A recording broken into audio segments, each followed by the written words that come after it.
ಕೃತಜ್ಞತಾ ಋಷಿಗಳ ಶಿಕ್ಷೆ ಮತ್ತು ಪ್ರಾಯಶ್ಚಿತ್ತ. ಕಥೆಯನ್ನು ಅದರ ತಾರ್ಕಿಕ ಅಂತ್ಯಕ್ಕೆ ತಂದ ಸೂತ, ಓ ಋಷಿಗಳೇ, ಆ ಸಾವಿರಾರು ಅಸೂಯೆಪಟ್ಟ ಋಷಿಗಳು ಹಸು ಮತ್ತೆ ಜೀವಕ್ಕೆ ಬಂದಿರುವುದನ್ನು ಮತ್ತು ಶಿವ ಮತ್ತು ಗಂಗಾ ಗೌತಮನ ಪಕ್ಕದಲ್ಲಿ ನಿಂತಿರುವುದನ್ನು ನೋಡಿದಾಗ ಅವರು ಭಯದಿಂದ ನಡುಗಿದರು. ಅವರು ತಮ್ಮ ಮುಖಗಳನ್ನು ಮರೆಮಾಡಿಕೊಂಡು ಓಡಿಹೋದರು. ಆದರೆ ಗಂಗಾ ಅಥವಾ ಗೋದಾವರಿ ದೇವಿಯು ಕೋಪಗೊಂಡಳು. ಈ ಕೃತಜ್ಞ ಜನರನ್ನು ನಾನು ಸುಲಭವಾಗಿ ಬಿಟ್ಟು ಹೋಗುವುದಿಲ್ಲ ಎಂದು ಅವಳು ಭಾವಿಸಿದಳು. ಗೋದಾವರಿ ನದಿಯು ಋಷಿಗಳನ್ನು ಹಿಂಬಾಲಿಸಿತು, ಅವರನ್ನು ಶುದ್ಧೀಕರಿಸಲು ಅಲ್ಲ, ಅವರನ್ನು ಶಿಕ್ಷಿಸಲು. ಅವರು ಎಲ್ಲಿಗೆ ಹೋದರೂ ನದಿ ತನ್ನ ಮಾರ್ಗವನ್ನು ಬದಲಾಯಿಸುತ್ತದೆ ಮತ್ತು ಅವರಿಂದ ದೂರ ಹೋಗುತ್ತದೆ. ಅವರು ಬಾಯಾರಿಕೆಯಿಂದ ಪೀಡಿಸಲ್ಪಡುತ್ತಿದ್ದರು. ಕೊನೆಗೆ ಋಷಿ ಗೌತಮ ಅವರ ಮೇಲೆ ಕರುಣೆ ತೋರಿ ಗಂಗೆಯನ್ನು ಪ್ರಾರ್ಥಿಸಿದಳು, ಓ ತಾಯಿಯೇ, ಅವರನ್ನು ಕ್ಷಮಿಸಿ, ಅವರು ಅಜ್ಞಾನಿಗಳು. ಗೌತಮನ ಕೋರಿಕೆಯ ಮೇರೆಗೆ ಗಂಗೆ ನಿಂತಳು. ಆದರೆ ಅವಳು ಹೇಳಿದಳು, ಅವರ ಪಾಪಗಳು ತುಂಬಾ ಗಂಭೀರವಾಗಿದ್ದು ಕೇವಲ ಸ್ನಾನದಿಂದ ಅವುಗಳಿಗೆ ಪರಿಹಾರ ಸಿಗುವುದಿಲ್ಲ. ಅವರು 100 ಬಾರಿ ನನ್ನ ನೀರಿನಲ್ಲಿ ಮುಳುಗಿ ಕಠಿಣ ತಪಸ್ಸು ಮಾಡಬೇಕಾಗುತ್ತದೆ. ಆ ಋಷಿಗಳು ದೀರ್ಘಾವಧಿಯ ತಪಸ್ಸನ್ನು ಸಹಿಸಬೇಕಾಯಿತು ಎಂದು ಸುತಾಜಿ ಹೇಳುತ್ತಾರೆ. ಸಂತನಿಗೆ ಕಿರುಕುಳ ನೀಡುವ ಪರಿಣಾಮಗಳು ತುಂಬಾ ತೀವ್ರವಾಗಿರುತ್ತವೆ ಎಂದು ಈ ಕಥೆ ನಮಗೆ ಕಲಿಸುತ್ತದೆ. ಋಷಿ ಗೌತಮ ಅವರನ್ನು ಕ್ಷಮಿಸಿದನು, ಆದರೆ ಪ್ರಕೃತಿ ಅಥವಾ ಗಂಗಾ ಅವರಿಗೆ ಪಾಠ ಕಲಿಸಿತು. ನಂತರ ಆ ಸ್ಥಳಗಳು ಆ ಋಷಿಗಳು ಕ್ಷಮೆ ಕೋರಿದ ತೀರ್ಥಯಾತ್ರೆಯ ಸ್ಥಳಗಳಾದವು. ಇಂದಿಗೂ ಗೋದಾವರಿ ನದಿಯ ದಡದಲ್ಲಿ ಈ ಇತಿಹಾಸಕ್ಕೆ ಸಾಕ್ಷಿಯಾಗುವ ಅನೇಕ ಕೊಳಗಳಿವೆ. ನ್ಯಾಯ ಮತ್ತು ಕರುಣೆಯ ಈ ಸಂಗಮಕ್ಕೆ ಗೌರವ ಸಲ್ಲಿಸುತ್ತಾ ಸತ್ಯಮೇವ ಜಯತೆ ಎಂದು ಕಮೆಂಟ್ಗಳಲ್ಲಿ ಬರೆಯಿರಿ. ಪಾಠ: ಉಪಕಾರವನ್ನು ಮರೆತು ಯಾರಿಗಾದರೂ ದ್ರೋಹ ಮಾಡುವುದು ನದಿಗಳು ಸಹ ತೊಳೆಯಲು ನಿರಾಕರಿಸುವ ಪಾಪ. ಗೋದಾವರಿ ಈಗ ಸಾಗರದ ಕಡೆಗೆ ಚಲಿಸಿತು.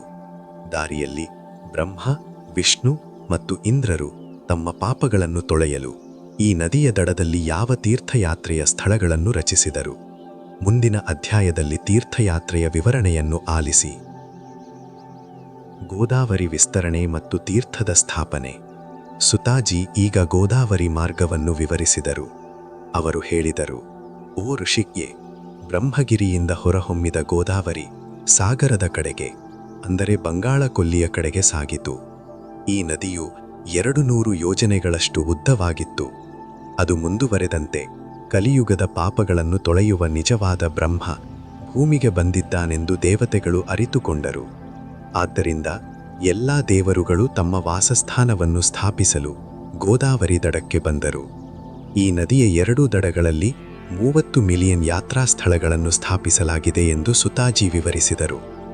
ಗೋದಾವರಿ ಮುಳುಗಿದಲ್ಲೆಲ್ಲ ಒಂದು ದೊಡ್ಡ ಯಾತ್ರಾ ಸ್ಥಳ ಸೃಷ್ಟಿಯಾಯಿತು. ಮೊದಲು ಬ್ರಹ್ಮ, ನಂತರ ವಿಷ್ಣು ಮತ್ತು ನಂತರ ಇಂದ್ರ ಇಲ್ಲಿ ಸ್ನಾನ ಮಾಡಿದರು. ಭವಿಷ್ಯತ್ತಿನ ಮಾನವರು ಸುಲಭವಾಗಿ ಮೋಕ್ಷವನ್ನು ಪಡೆಯಲು ಪ್ರತಿಯೊಬ್ಬ ದೇವರು ಇಲ್ಲಿ ತಮ್ಮ ಶಕ್ತಿಯನ್ನು ಸ್ಥಾಪಿಸಿದರು. ಇಲ್ಲಿರುವ ಪ್ರತಿಯೊಂದು ಮರಳಿನ ಕಣವನ್ನು ಶಿವಲಿಂಗವೆಂದು ಪರಿಗಣಿಸಲಾಗುತ್ತದೆ. ಗೋದಾವರಿಯನ್ನು ವೃದ್ಧ ಗಂಗೆ ಎಂದು ಕರೆಯುತ್ತಾರೆ. ಭಾಗೀರಥಿ ಗಂಗೆಯಲ್ಲಿ ಸ್ನಾನ ಮಾಡುವುದರಿಂದಾಗುವ ಪ್ರಯೋಜನಗಳು ಗೋದಾವರಿಯನ್ನು ನೋಡುವುದರಿಂದ ಸಿಗುವ ಪ್ರಯೋಜನಗಳಿಗೆ ಹೋಲುತ್ತವೆ ಎಂದು ಸುತಾಜಿ ಹೇಳುತ್ತಾರೆ. ಗುರು ಸಿಂಹ ರಾಶಿಯಲ್ಲಿದ್ದಾಗ, ಅಂದರೆ ಸಿಂಹಸ್ಥ ಕುಂಭದ ಸಮಯದಲ್ಲಿ, ಎಲ್ಲಾ ದೇವರುಗಳು, ದೇವತೆಗಳು ಮತ್ತು ನದಿಗಳು ಗೋದಾವರಿಯಲ್ಲಿ ಸಂಗಮವಾಗುತ್ತವೆ. ಈ ನದಿ ಕೇವಲ ನೀರಿನ ಹೊಳೆಯಲ್ಲ, ಆದರೆ ಮೋಕ್ಷಕ್ಕೆ ಹರಿಯುವ ಏಣಿಯಾಗಿದೆ. ಪವಿತ್ರ ಯಾತ್ರಾ ಸ್ಥಳಗಳನ್ನು ದೃಶ್ಯೀಕರಿಸುವಾಗ ಕಮೆಂಟ್ಗಳಲ್ಲಿ ಬರೆಯಿರಿ, ಜೈ ತೀರ್ಥರಾಜ. ಪಾಠ: ಮಹಾನ್ ವ್ಯಕ್ತಿಗಳು ಅಥವಾ ನದಿಗಳು ಜೊತೆಗೂಡಿದಾಗ ಸಾಮಾನ್ಯ ಸ್ಥಳಗಳು ಸಹ ಪವಿತ್ರ ತೀರ್ಥಕ್ಷೇತ್ರಗಳಾಗುತ್ತವೆ. ಮೊದಲ ತೀರ್ಥಕ್ಷೇತ್ರವನ್ನು ಬ್ರಹ್ಮನು ಸೃಷ್ಟಿಸಿದನು. ಬ್ರಹ್ಮಾಂಡದ ಸೃಷ್ಟಿಕರ್ತನಾಗಿ ತನ್ನ ಸ್ಥಾನವನ್ನು ಭದ್ರಪಡಿಸಿಕೊಂಡ ಈ ನದಿಯ ದಡದಲ್ಲಿ ಅವನು ಯಾವ ಯಜ್ಞವನ್ನು ಮಾಡಿದನು? ಮುಂದಿನ ಅಧ್ಯಾಯದಲ್ಲಿ ಬ್ರಹ್ಮತೀರ್ಥದ ರಹಸ್ಯವನ್ನು ಕೇಳಿ. ಬ್ರಹ್ಮತೀರ್ಥ ಮತ್ತು ಬ್ರಹ್ಮಜಿಯವರ ಸಿದ್ಧಸುತಜಿ ಗೋದಾವರಿ ದಡದಲ್ಲಿರುವ ಮೊದಲ ಪ್ರಮುಖ ತೀರ್ಥಕ್ಷೇತ್ರವನ್ನು ವಿವರಿಸಿದರು. ಅವರು ಹೇಳಿದರು, ಓ ಋಷಿಗಳೇ, ಗೋದಾವರಿ ದಡದಲ್ಲಿ ಬ್ರಹ್ಮತೀರ್ಥ ಎಂಬ ಪರಮ ಪವಿತ್ರ ಸ್ಥಳವಿದೆ. ಈ ಸ್ಥಳದ ಮಹಿಮೆಯನ್ನು ಗುರುತಿಸಿದ ಮುತ್ತಜ್ಜ ಬ್ರಹ್ಮ ಸ್ವತಃ ಇಲ್ಲಿ ಒಂದು ಮಹಾಯಜ್ಞವನ್ನು ಆಯೋಜಿಸಿದರು. ಬ್ರಹ್ಮಜಿಗೆ ತಿಳಿದೋ ತಿಳಿಯದೆಯೋ ಬ್ರಹ್ಮಾಂಡದ ಸೃಷ್ಟಿ ಮತ್ತು ಪೋಷಣೆಯಲ್ಲಿ ಅನೇಕ ಬಾರಿ ಪಾಪಗಳು ನಡೆಯುತ್ತವೆ ಮತ್ತು ಆ ಪಾಪಗಳನ್ನು ಶಮನಗೊಳಿಸಲು ಗೋದಾವರಿ ನದಿಯ ದಡಗಳು ಅತ್ಯುತ್ತಮ ಸ್ಥಳವಾಗಿದೆ ಎಂದು ತಿಳಿದಿತ್ತು. ಬ್ರಹ್ಮಜಿ ಸಾವಿರಾರು ವರ್ಷಗಳ ಕಾಲ ಈ ಸ್ಥಳದಲ್ಲಿ ತಪಸ್ಸು ಮಾಡಿದರು. ಅವರು ತಮ್ಮ ಕಮಂಡಲವನ್ನು ಗೋದಾವರಿ ನೀರಿನಿಂದ ತುಂಬಿಸಿ ಬ್ರಹ್ಮಾಂಡದ ಅನೇಕ ಹೊಸ ಅಂಶಗಳನ್ನು ಶುದ್ಧೀಕರಿಸಲು ಬಳಸಿದರು. ಈ ಬ್ರಹ್ಮತೀರ್ಥದಲ್ಲಿ ಸ್ನಾನ ಮಾಡಿ ತಮ್ಮ ಪೂರ್ವಜರಿಗೆ ಪ್ರಾರ್ಥನೆ ಸಲ್ಲಿಸುವ ಆಚರಣೆಯನ್ನು ಮಾಡುವ ಯಾರಾದರೂ ಬ್ರಹ್ಮಲೋಕವನ್ನು ಪಡೆಯುತ್ತಾರೆ ಎಂದು ಸುತಜಿ ವಿವರಿಸಿದರು. ಇಲ್ಲಿ ಒಂದೇ ಒಂದು ಓಂ ಮಂತ್ರವನ್ನು ಪಠಿಸುವುದರಿಂದ ಲಕ್ಷಾಂತರ ಗುಣಿಸಿದ ಪ್ರತಿಫಲಗಳು ಸಿಗುತ್ತವೆ. ಬ್ರಹ್ಮತೀರ್ಥವು ಮಾನಸಿಕ ಶಾಂತಿಯನ್ನು ಕಂಡುಕೊಳ್ಳುವ ಸ್ಥಳವಾಗಿದೆ. ಕಲಿಯುಗದಲ್ಲಿ ಮನಸ್ಸು ತೀವ್ರವಾಗಿ ತೊಂದರೆಗೊಳಗಾದಾಗ ಒಮ್ಮೆ ಇಲ್ಲಿಗೆ ಬಂದು ಗೋದಾವರಿ ಅಲೆಗಳ ಶಬ್ದವನ್ನು ಕೇಳಬೇಕು ಎಂದು ಸುತಜಿ ಹೇಳುತ್ತಾರೆ. ಆ ಶಬ್ದವು ವೇದಗಳ ಸ್ತೋತ್ರಗಳಂತೆ ಎಲ್ಲ ಮಾನಸಿಕ ಕಲ್ಮಶಗಳನ್ನು ತೊಳೆಯುತ್ತದೆ. ಈ ತೀರ್ಥವು ಎಂದಿಗೂ ಕ್ಷಾಮವನ್ನು ಎದುರಿಸುವುದಿಲ್ಲ ಮತ್ತು ಭೇಟಿ ನೀಡುವವರು ಎಂದಿಗೂ ಬಡವರಾಡಿರುವುದಿಲ್ಲ ಎಂದು ಬ್ರಹ್ಮಜಿ ಆಶೀರ್ವದಿಸಿದ್ದರು. ಅಜ್ಜ ಬ್ರಹ್ಮನ ಈ ಪವಿತ್ರ ವಾಸಸ್ಥಾನಕ್ಕೆ ಗೌರವ ಸಲ್ಲಿಸುತ್ತಾ ಓಂ ಬ್ರಹ್ಮ ನಮಃ ಎಂದು ಕಮೆಂಟ್ಗಳಲ್ಲಿ ಬರೆಯಿರಿ. ಕಲಿಕೆ: ದೇವರು ಕೂಡ ಶುದ್ಧೀಕರಣಕ್ಕಾಗಿ ನದಿಯಲ್ಲಿ ಆಶ್ರಯ ಪಡೆಯಬೇಕಾದಾಗ ಸಾಮಾನ್ಯ ಮಾನವರಾದ ನಮ್ಮ ಭವಿಷ್ಯವೇನು? ಬ್ರಹ್ಮಜಿ ನಂತರ ಈಗ ಶಿವನ ಮತ್ತೊಂದು ರೂಪದ ಸರದಿ. ತ್ರಯಂಬಕೇಶ್ವರನ ಅದ್ಭುತ ಕಥೆ ಮತ್ತು ಮಹತ್ವವೇನು? ಜ್ಯೋತಿರ್ಲಿಂಗ ಕಾಣಿಸಿಕೊಂಡ ತೀರ್ಥಕ್ಷೇತ್ರ ಮುಂದಿನ ಅಧ್ಯಾಯದಲ್ಲಿ ಕೇಳಿ. ತ್ರಯಂಬಕೇಶ್ವರ ಜ್ಯೋತಿರ್ಲಿಂಗದ ಗೋಚರತೆ. ಗೋದಾವರಿ ನದಿಯ ದಡದಲ್ಲಿರುವ ಈ ಕಿರೀಟ ರತ್ನದ ತೀರ್ಥಕ್ಷೇತ್ರವನ್ನು ಸುತಜಿ ವಿವರಿಸಿದ್ದಾರೆ. ಓ ಋಷಿಮುನಿಗಳೇ, ಗೋದಾವರಿ ನದಿಯ ಉಗಮಸ್ಥಾನದಲ್ಲಿ ಶಿವನ ಅತ್ಯಂತ ಗಮನಾರ್ಹ ರೂಪವಿದೆ. ಇದನ್ನು ನಾವು ತ್ರಯಂಬಕೇಶ್ವರ ಎಂದು ಕರೆಯುತ್ತೇವೆ. ತ್ರಯಂಬಕ ಎಂದರೆ 3 ಕಣ್ಣುಗಳನ್ನು ಹೊಂದಿರುವ ದೇವರು. ಈ 3 ಕಣ್ಣುಗಳು ಸೂರ್ಯ, ಚಂದ್ರ ಮತ್ತು ಬೆಂಕಿಯನ್ನು ಸಂಕೇತಿಸುತ್ತವೆ. ಗಂಗಾ ಅಥವಾ ಗೋದಾವರಿ: ಶಿವನು ಅಲ್ಲಿ ವಾಸಿಸಿದರೆ ಮಾತ್ರ ತಾನು ಭೂಮಿಯ ಮೇಲೆ ಇರುತ್ತೇನೆ ಎಂದು ಷರತ್ತು ವಿಧಿಸಿದಾಗ ಶಿವನು ತನ್ನ ಭಕ್ತ ಗೌತಮ ಮತ್ತು ಗಂಗೆಯ ಪ್ರಾರ್ಥನೆಗಳನ್ನು ಸ್ವೀಕರಿಸಿದನು ಮತ್ತು ಅವನು ಜ್ಯೋತಿರ್ಲಿಂಗದ ರೂಪದಲ್ಲಿ ಅಲ್ಲೇ ಉಳಿದನು. ಈ ಸ್ಥಳವು ಕೇವಲ ದೇವಾಲಯವಲ್ಲ, ಆದರೆ ಶಕ್ತಿಯ ದೊಡ್ಡ ಮೂಲವಾಗಿದೆ ಎಂದು ಸೂತ ವಿವರಿಸಿದನು. ಇದು ಬ್ರಹ್ಮಗಿರಿ ಪರ್ವತದ ತಪ್ಪಿಲನಲ್ಲಿದೆ. ಇಲ್ಲಿನ ಲಿಂಗದ ರೂಪವು ಇತರ ಜ್ಯೋತಿರ್ಲಿಂಗಗಳಿಗಿಂತ ಭಿನ್ನವಾಗಿದೆ. ಲಿಂಗದೊಳಗೆ ಒಂದು ಸಣ್ಣ ತಗ್ಗು ಇದೆ. ಇದರಲ್ಲಿ ಬ್ರಹ್ಮ, ವಿಷ್ಣು ಮತ್ತು ಮಹೇಶನನ್ನು ಸಂಕೇತಿಸುವ 3 ಸಣ್ಣ ಲಿಂಗಗಳು ಗೋಚರಿಸುತ್ತವೆ. ಇದರರ್ಥ ಇಲ್ಲಿಗೆ ಭೇಟಿ ನೀಡುವವರು 3 ದೇವರುಗಳನ್ನು ಒಟ್ಟಿಗೆ ನೋಡುತ್ತಾರೆ. ಇಲ್ಲಿಂದ ನಿರಂತರವಾಗಿ ಒಂದು ತೆಳುವಾದ ನೀರಿನ ಹೊಳೆ ಹರಿಯುತ್ತದೆ. ಇದನ್ನು ರಹಸ್ಯ ಗೋದಾವರಿ ಎಂದು ಪರಿಗಣಿಸಲಾಗುತ್ತದೆ. ಈ ಪರ್ವತವನ್ನು ಸುತ್ತುವರೆದು ತ್ರಯಂಬಕೇಶ್ವರ ಮಹಾದೇವನಿಗೆ ಬಿಲ್ವಪತ್ರೆಯನ್ನು ಅರ್ಪಿಸುವ ಯಾರಾದರೂ ಜೀವನ ಮತ್ತು ಮರಣದ ಚಕ್ರದಿಂದ ಮುಕ್ತರಾಗುತ್ತಾರೆ ಎಂದು ಸುತಜಿ ಹೇಳುತ್ತಾರೆ. ಪ್ರಾಚೀನ ಕಾಲದಲ್ಲಿ ಮಹಾನ್ ರಾಜರು ತಮ್ಮ ಕಳೆದು ಹೋದ ರಾಜ್ಯಗಳನ್ನು ಮರಳಿ ಪಡೆಯಲು ತಪಸ್ಸು ಮಾಡಲು ಇಲ್ಲಿಗೆ ಬಂದರು. ಇಲ್ಲಿನ ವಾತಾವರಣವು ತುಂಬಾ ಪವಿತ್ರ ಮತ್ತು ಪ್ರಶಾಂತವಾಗಿದ್ದು ಅದು ಮನಸ್ಸಿಗೆ ಅಪಾರ ಶಾಂತಿ ಮತ್ತು ದೇಹಕ್ಕೆ ನವೀಕೃತ ಶಕ್ತಿಯನ್ನು ನೀಡುತ್ತದೆ ಎಂದು ನಂಬಲಾಗಿದೆ. ಶಿವನು ತನ್ನ ಕುಟುಂಬದೊಂದಿಗೆ ಇಲ್ಲಿ ಅದೃಶ್ಯ ರೂಪದಲ್ಲಿ ವಾಸಿಸುತ್ತಾನೆ. ಆದ್ದರಿಂದ ಇಲ್ಲಿ ನಡೆಸುವ ರುದ್ರಾಭಿಷೇಕವು ತಕ್ಷಣದ ಫಲಾಂಶಗಳನ್ನು ನೀಡುತ್ತದೆ. 3 ದೇವರುಗಳ ಈ ಸಂಗಮಕ್ಕೆ ಗೌರವ ಸಲ್ಲಿಸುತ್ತಾ ಓಂ ತ್ರಯಂಬಕಂ ಯಜಾಮಹೇ ಎಂದು ಕಮೆಂಟ್ಗಳಲ್ಲಿ ಬರೆಯಿರಿ. ಪಾಠ: 3 ದೇವರುಗಳು ಒಟ್ಟಿಗೆ ಇರುವಲ್ಲಿ ಯಾವುದೇ ಆಸೆ ಈಡೇರದೆ ಉಳಿಯುವುದಿಲ್ಲ. ಏಕತೆ, ಪರಿಪೂರ್ಣತೆ. ಶಿವ ನೆಲೆಸಿದನು, ಆದರೆ ಗೋದಾವರಿ ವೇಗವು ಎಷ್ಟು ಪ್ರಬಲವಾಗಿತ್ತು ಎಂದರೆ ಅದನ್ನು ತಡೆಯಲಾಗಲಿಲ್ಲ. ಗೌತಮ ಋಷಿ ಒಂದು ಹಿಡಿ ಹುಲ್ಲಿನಿಂದ ನದಿಯನ್ನು ಹೇಗೆ ಅಣೆಕಟ್ಟು ಮಾಡಿದನು? ಮುಂದಿನ ಅಧ್ಯಾಯದಲ್ಲಿ ಕುಶಾವರ್ತದ ಪವಾಡದ ರಹಸ್ಯವನ್ನು ಕೇಳಿ. ಕುಶಾವರ್ತ ತೀರ್ಥ ಮತ್ತು ಪೂರ್ವಜರ ವಿಮೋಚನೆ. ಸೂತಜಿ ಬಹಳ ಆಸಕ್ತಿದಾಯಕ ಘಟನೆಯನ್ನು ವಿವರಿಸಿದರು.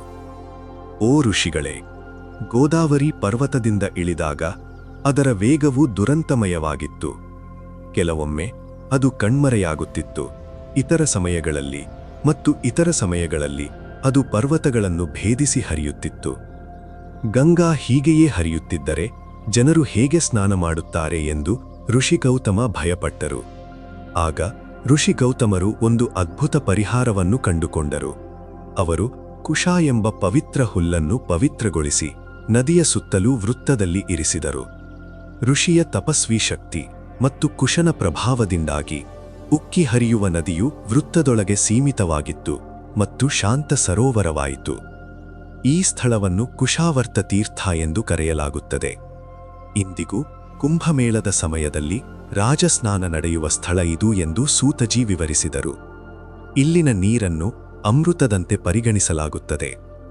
ತನ್ನ ವನವಾಸದ ಸಮಯದಲ್ಲಿ ಭಗವಾನ್ ರಾಮನು ತನ್ನ ತಂದೆ ದಶರಥನಿಗಾಗಿ ಈ ಕುಶಾವರ್ತ ತೀರ್ಥದಲ್ಲಿ ಶ್ರಾದ್ದ ಮಾಡಿದನು. ಇದು ರಾಜ ದಶರಥನ ವೈಕುಂಠ ಸಾಧನೆಗೆ ಕಾರಣವಾಯಿತು. ಈ ತೀರ್ಥದ ಮಹಿಮೆ ಏನೆಂದರೆ, ಯಾರ ಜಾತಕದಲ್ಲಿ ಕಾಲಸರ್ಪದೋಷ ಅಥವಾ ಪಿತೃದೋಷವಿದ್ದರೆ ಇಲ್ಲಿ ಸ್ನಾನ ಮಾಡಿದರೆ ಆ ದೋಷಗಳು ದೂರವಾಗುತ್ತವೆ ಎಂದು ಸುತಜಿ ಹೇಳುತ್ತಾರೆ. ಇಲ್ಲಿ ಗೋದಾವರಿ ದಕ್ಷಿಣಕ್ಕೆ ತಿರುಗುತ್ತದೆ. ಇದು ಯಮರಾಜ ಮತ್ತು ಪೂರ್ವಜರ ದಿಕ್ಕಿನಲ್ಲಿದೆ. ಆದ್ದರಿಂದ ಇಲ್ಲಿ ಅರ್ಪಿಸಲಾದ ನೀರಿನ ಮಡಕೆ ನೇರವಾಗಿ ಪೂರ್ವಜರ ಬಾಯಿಗೆ ತಲುಪುತ್ತದೆ. ಮಂತ್ರಗಳು ಮತ್ತು ಭಕ್ತಿಯಿಂದ ತುಂಬಿದ ಒಂದು ಸಣ್ಣ ಹುಲ್ಲಿನ ಕಡ್ಡಿ ಕೂಡ ಗಂಗಾನಂತಹ ಪ್ರಬಲ ನದಿಯನ್ನು ಸಹ ನಿಯಂತ್ರಿಸಬಹುದು ಎಂದು ಈ ತೀರ್ಥವು ನಮಗೆ ಹೇಳುತ್ತದೆ. ನಂಬಿಕೆ ಮತ್ತು ಜ್ಞಾನದಿಂದ ಸಣ್ಣ ವಸ್ತುಗಳು ಸಹ ಮಹಾನ್ ಶಕ್ತಿಗಳಾಗುತ್ತವೆ ಎಂದು ಕಲಿಯಿರಿ. ಉದಾಹರಣೆಗೆ, ಕುಶಾ ಗಂಗೆಯನ್ನು ನಿಲ್ಲಿಸಿದಳು. ನದಿ ಶಾಂತವಾಯಿತು. ಆದರೆ ವಿಷ್ಣುವಿನ ಸುದರ್ಶನ ಚಕ್ರ ಇಲ್ಲಿಗೆ ಏಕೆ ಬಂದಿತು? ದೇವರ ಆಯುಧಕ್ಕೂ ಸ್ನಾನದ ಅಗತ್ಯವಿದೆಯೇ? ಚಕ್ರತೀರ್ಥದ ಅದ್ಭುತ ಕಥೆಯನ್ನು ಕೇಳಿ. ಚಕ್ರತೀರ್ಥ ಮತ್ತು ಸುದರ್ಶನ ಶುದ್ಧೀಕರಣದಲ್ಲಿ ಸುತಜಿ ದೇವರಗಳ ಆಯುಧಗಳಿಗೆ ಸಂಬಂಧಿಸಿದ ರಹಸ್ಯ ಕಥೆಯನ್ನು ವಿವರಿಸಿದರು. ಓ ಋಷಿಗಳೇ, ಒಮ್ಮೆ ವಿಷ್ಣು ರಾಕ್ಷಸರೊಂದಿಗೆ ಭೀಕರ ಯುದ್ಧ ಮಾಡಿದನು. ಆ ಯುದ್ಧದಲ್ಲಿ ಅವನು ತನ್ನ ಸುದರ್ಶನ ಚಕ್ರವನ್ನು ಬಳಸಿದನು. ಸುದರ್ಶನ ಚಕ್ರವು ಸಾವಿರಾರು ರಾಕ್ಷಸರನ್ನು ಕೊಂದು ಅವರನ್ನು ಸಂಪೂರ್ಣವಾಗಿ ರಕ್ತ ಮತ್ತು ಕೊಬ್ಬಿನಿಂದ ಮುಳುಗಿಸಿತು. ಯುದ್ಧವೂ ಗೆದ್ದಿತು. ಆದರೆ ಸುದರ್ಶನ ಚಕ್ರದ ಹೊಳಪು ಮಸುಕಾಯಿತು ಮತ್ತು ಅದರ ಅಂಚು ಮೊಂಡಾಯಿತು. ಅದು ತನ್ನ ಶುದ್ಧತೆಯನ್ನು ಮರಳಿ ಪಡೆಯಬೇಕಾಗಿತ್ತು. ವಿಷ್ಣು ತನ್ನ ಪ್ರೀತಿಯ ಚಕ್ರಕ್ಕೆ, ಓ ಸುದರ್ಶನ, ದಕ್ಷಿಣಕ್ಕೆ ಹೋಗು. ಅಲ್ಲಿ ಗೌತಮ ಋಷಿ ತಂದ ಗೋದಾವರಿ ನದಿ ಹರಿಯುತ್ತದೆ. ಅದರ ಪವಿತ್ರ ನೀರಿನಲ್ಲಿ ಸ್ನಾನ ಮಾಡುವುದರಿಂದ ಮಾತ್ರ ನಿನ್ನ ಕಾಂತಿ ಮತ್ತು ಶಕ್ತಿ ಮರಳುತ್ತದೆ ಎಂದು ಆದೇಶಿಸಿದನು. ಸುದರ್ಶನ ಚಕ್ರವು ಆಕಾಶದ ಮೂಲಕ ಬಂದು ಗೋದಾವರಿ ನದಿಯ ಆಳವಾದ ಕೊಳದಲ್ಲಿ ಸ್ನಾನ ಮಾಡಿತು. ಚಕ್ರವು ನೀರನ್ನು ಮುಟ್ಟಿದ ತಕ್ಷಣ ಅದರ ಎಲ್ಲಾ ಕಲ್ಮಶಗಳು ತೊಳೆದು ಹೋದವು ಮತ್ತು ಅದು ಸೂರ್ಯನಂತೆ ಮೊದಲಿಗಿಂತ ಹೆಚ್ಚು ಪ್ರಕಾಶಮಾನವಾಗಿ ಹೊಳೆಯಿತು. ಚಕ್ರ ಸ್ನಾನ ಮಾಡಿದ ಸ್ಥಳವನ್ನು ಚಕ್ರತೀರ್ಥ ಎಂದು ಕರೆಯಲಾಗುತ್ತದೆ. ಇಲ್ಲಿ ಸ್ನಾನ ಮಾಡುವುದು ದೇಹ ಮತ್ತು ಮನಸ್ಸನ್ನು ಶುದ್ಧೀಕರಿಸುತ್ತದೆ ಮತ್ತು ಅನೇಕ ಪಾಪಗಳನ್ನು ತೆಗೆದುಹಾಕುತ್ತದೆ ಎಂದು ಭಕ್ತರು ನಂಬುತ್ತಾರೆ. ಈ ತೀರ್ಥಕ್ಷೇತ್ರ ಸುದರ್ಶನ ಚಕ್ರವು ರಾಕ್ಷಸರ ತಲೆಗಳನ್ನು ಕತ್ತರಿಸಿದಂತೆ ಪಾಪಗಳನ್ನು ಕತ್ತರಿಸುತ್ತದೆ. ಇಲ್ಲಿನ ಮಣ್ಣು ಕೆಂಪು ಬಣ್ಣದ್ದಾಗಿದೆ. ಇಲ್ಲಿ ಸ್ನಾನ ಮಾಡಿ ವಿಷ್ಣು ಸಹಸ್ರನಾಮವನ್ನು ಪಠಿಸುವವರ ಜೀವನದಲ್ಲಿನ ಎಲ್ಲಾ ಶತ್ರುಗಳು ಮತ್ತು ಅಡೆತಡೆಗಳು ಸ್ವಯಂವಾಗಿ ದೂರವಾಗುತ್ತವೆ ಎಂದು ಸುತಜಿ ಹೇಳುತ್ತಾರೆ. ಸುದರ್ಶನವನ್ನು ಹಿಡಿದಿರುವ ಭಗವಂತನಿಗೆ ಗೌರವ ಸಲ್ಲಿಸುತ್ತಾ ಓಂ ನಮೋ ನಾರಾಯಣಾಯ ಎಂದು ಕಮೆಂಟ್ಗಳಲ್ಲಿ ಬರೆಯಿರಿ. ಕಲಿಕೆ: ಅಧಿಕಾರದ ದುರುಪಯೋಗ ಮತ್ತು ಭ್ರಷ್ಟಾಚಾರವನ್ನು ತಡೆಯಲು ಆವರ್ತಕ ಶುದ್ಧೀಕರಣ ಮತ್ತು ವಿಶ್ರಾಂತಿ ಅತ್ಯಗತ್ಯ. ಚಕ್ರದ ನಂತರ ಸಂಪತ್ತಿನ ರಕ್ಷಕರ ಸರದಿ ಬಂದಿತು. ಒಂದು ಕಾಲದಲ್ಲಿ ನೋಡಲು ಭಯಂಕರವಾಗಿದ್ದ ಯಕ್ಷರು ಇಲ್ಲಿ ಹೇಗೆ ಸುಂದರರಾದರು. ಕುಬೇರನ ನಿಧಿಯ ಕೀಲಿಯು ಈ ತೀರ್ಥದಲ್ಲಿ ಅಡಗಿದೆಯೇ? ಮುಂದಿನ ಅಧ್ಯಾಯದಲ್ಲಿ ಕೇಳಿ. ಇಂದ್ರ ತೀರ್ಥ ಮತ್ತು 1000 ಕಣ್ಣುಗಳ ರಹಸ್ಯ. ಸ್ವರ್ಗದ ರಾಜ ಇಂದ್ರನಾಗಿದ್ದರೂ ಸಹ ಪಾಪವು ಯಾರನ್ನೂ ಬಿಡುವುದಿಲ್ಲ ಎಂದು ಸುತಜಿ ವಿವರಿಸಿದರು. ಓ ಋಷಿಗಳೇ, ಋಷಿ ಗೌತಮನ ಶಾಪದಿಂದ ಇಂದ್ರನ ದೇಹವು ವಿರೂಪಗೊಂಡಿತು. ಸಾವಿರಾರು ಕೊಳಕು ಗಾಯಗಳು ಅವನ ಇಡೀ ದೇಹವನ್ನು ಆವರಿಸಿದವು. ಅವನಿಗೆ ಅಪಾರ ಅವಮಾನವನ್ನುಂಟು ಮಾಡಿದವು. ಅವನು ಇನ್ನು ಮುಂದೆ ಸ್ವರ್ಗದ ಸಿಂಹಾಸನದ ಮೇಲೆ ಕುಳಿತುಕೊಳ್ಳಲು ಯೋಗ್ಯನಾಗಿರಲಿಲ್ಲ ಮತ್ತು ಅಡಗಿಕೊಂಡಿದ್ದನು. ಅವನು ಗುರು ಬೃಹಸ್ಪತಿಯಿಂದ ಪರಿಹಾರವನ್ನು ಹುಡುಕಿದನು.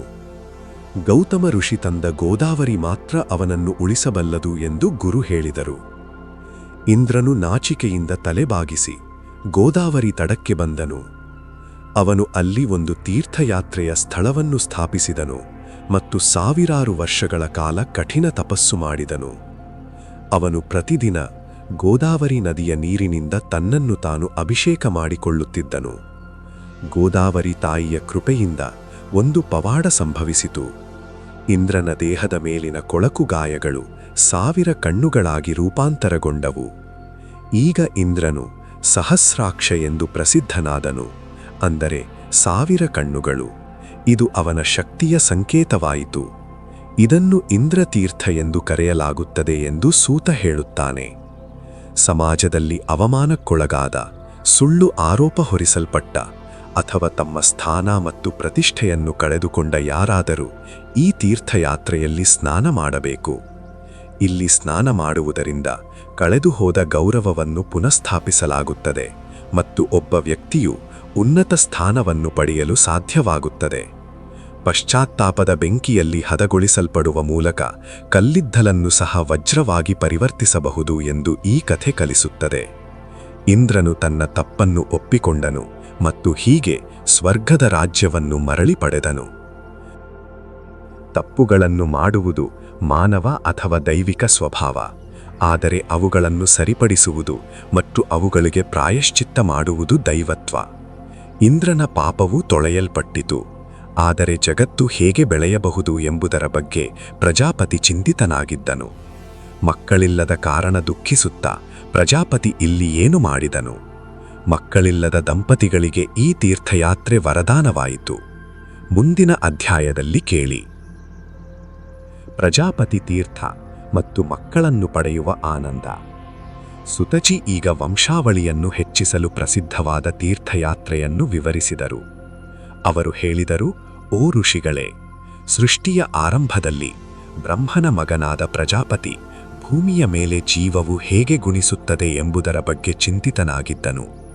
ಅವನು ವಿಶ್ವವನ್ನು ಸೃಷ್ಟಿಸಲು ಪ್ರಯತ್ನಿಸಿದನು, ಆದರೆ ಅವನು ವಿಫಲನಾದನು. ಅವನು ತುಂಬಾ ನಿರಾಶೆಗೊಂಡನು. ನಂತರ ನಾರದನ ಸಲಹೆಯ ಮೇರೆಗೆ ಅವನು ಗೋದಾವರಿ ದಡಕ್ಕೆ ಬಂದನು.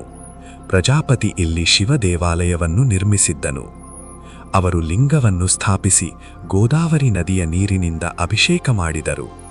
ಅವರು ತಮ್ಮ ಸೃಷ್ಟಿಯ ವಿಸ್ತರಣೆಯನ್ನು ಬಯಸಿದರು. ಅವರ ಭಕ್ತಿಯಿಂದ ಸಂತಸಗೊಂಡ ಶಿವ ಮತ್ತು ಗೋದಾವರಿ ಅವರಿಗೆ ಜನಸಂಖ್ಯೆಯ ಹೆಚ್ಚಳದ ವರವನ್ನು ನೀಡಿದರು. ಸ್ವಲ್ಪ ಸಮಯದೊಳಗೆ ಭೂಮಿಯು ಅವರ ಮಕ್ಕಳಿಂದ ತುಂಬಿತು. ಈ ಸ್ಥಳವನ್ನು ಪ್ರಜಾಪತಿ ತೀರ್ಥ ಎಂದು ಕರೆಯಲಾಯಿತು. ಕಲಿಯುಗದಲ್ಲಿ ಮಕ್ಕಳಿಲ್ಲದ ಅಥವಾ ಮಕ್ಕಳನ್ನು ಬಯಸುವ ದಂಪತಿಗಳು ಈ ಯಾತ್ರಾ ಸ್ಥಳಕ್ಕೆ ಭಕ್ತಿಯಿಂದ ಬಂದು ಪ್ರಾರ್ಥಿಸುತ್ತಾರೆ ಎಂದು ಸುತಜಿ ವಿವರಿಸಿದರು. ಇಲ್ಲಿ ತಮ್ಮ ಪೂರ್ವಜರಿಗೆ ಶ್ರದ್ಧಾ ಆಚರಣೆಗಳನ್ನು ಮಾಡುವುದರಿಂದ ವಂಶಾವಳಿಗೆ ಇರುವ ಅಡೆತಡೆಗಳು ದೂರವಾಗುತ್ತವೆ. ಈ ಸ್ಥಳವು ಫಲವತ್ತತೆಯ ಕೇಂದ್ರವಾಗಿದೆ. ಇಲ್ಲಿ ಪ್ರಕೃತಿ ಸಂಪೂರ್ಣವಾಗಿ ಅರಳಿದೆ. ಸಸ್ಯಗಳು ಹಣ್ಣುಗಳಿಂದ ತುಂಬಿವೆ. ಇಲ್ಲಿಗೆ ಬರುವವರ ಚೀಲ ಎಂದಿಗೂ ಖಾಲಿಯಾಗಿರುವುದಿಲ್ಲ ಎಂದು ಸೂಚಿಸುತ್ತದೆ. ಸೃಷ್ಟಿಯ ಶಕ್ತಿಯು ದೇವರ ಆಶೀರ್ವಾದ ಮತ್ತು ಪರಿಶುದ್ಧತೆಯಿಂದ ಮಾತ್ರ ಜಾಗೃತಗೊಳ್ಳುತ್ತದೆ.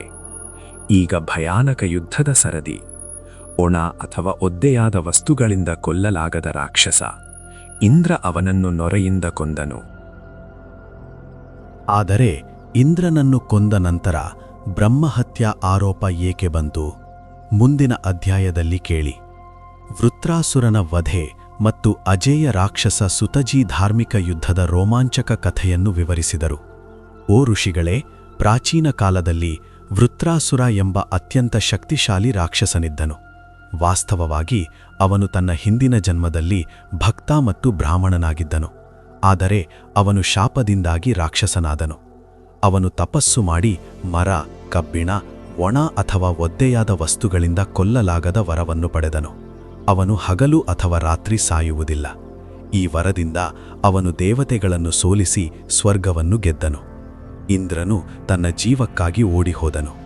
ಅವನು ವಿಷ್ಣು ಮತ್ತು ಋಷಿ ದಧೀಚನನ್ನು ಆಶ್ರಯಿಸಿದನು. ಋಷಿ ದಧೀಚನು ತನ್ನ ಮೂಳೆಗಳನ್ನು ದಾನ ಮಾಡಿದನು. ಅದರಿಂದ ಸಿಡಿಲು ಬಿತ್ತು. ಆದರೆ ಸಮಸ್ಯೆ ಏನೆಂದರೆ ವೃತ್ರಾಸುರನನ್ನು ಹೇಗೆ ಕೊಲ್ಲುವುದು? ವರ ಬರುತ್ತಿತ್ತು. ಆರ್ಯನು ದಾರಿಯಲ್ಲಿದ್ದನು. ನಂತರ ಇಂದ್ರನು ಗೋದಾವರಿ ನದಿಯ ದಡದಲ್ಲಿ ಮುಸಂಜೆಯಲ್ಲಿ ಹೋರಾಡಿದನು.